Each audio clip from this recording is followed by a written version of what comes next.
ఈ జర్నలిస్ట్ సాయి అనేటటువంటి వ్యక్తి వైఎస్ఆర్సీపీ పేటిఎం బ్యాచ్. ఎవరికైతే మంత్లీ పే చేస్తున్నారో యూట్యూబ్ ఛానల్స్కి, దాంట్లో ఒక వ్యక్తి ఈ జర్నలిస్ట్ సాయికి నెల నెల జీతం పంపిస్తాడు జగన్ అని చెప్పేసి. రాజ్యసభ ఫ్లోర్ లీడర్ అంటే ఇంకంతకంటే పెద్ద స్థాయి, పార్లమెంటరీ పార్టీ నేత అంటే ఇంకంతకంటే పెద్ద స్థాయి.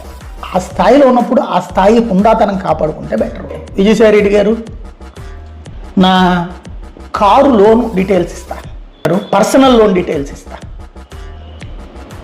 నెల నెల డబ్బులు సంపాదించుకుంటూ ఇవేమీ తీర్చలేనివి కాదు. నేను నా యూట్యూబ్ ద్వారా కష్టపడి సంపాదించుకుని నెల నెల కిస్తీలు కట్టుకుంటున్నాను. ఎందుకు చెప్తున్నానంటే ఫైనాన్షియల్గా నా జీవితం నేను సెట్ చేసుకుంటున్నాను, నా బతుకు నేను బతుకుతున్నాను. ఎవరి మీద ఆధారపడే పరిస్థితి లేదు, ఎవరిని నమ్మే పరిస్థితి కూడా లేదు. ఇంకోటి, జగన్ అట్లా చేత అయ్యి అందరికీ నెల నెల డబ్బులు పంపించి పెట్టుకోగలిగితే 1000 మంది రెడీ అవుతారు అతనికి. అలా లేకపోబట్టినే కదా, అతను అట్లా ఖర్చు పెట్టకపోబట్టినే కదా అతనికి ఎవడు దొరకంది.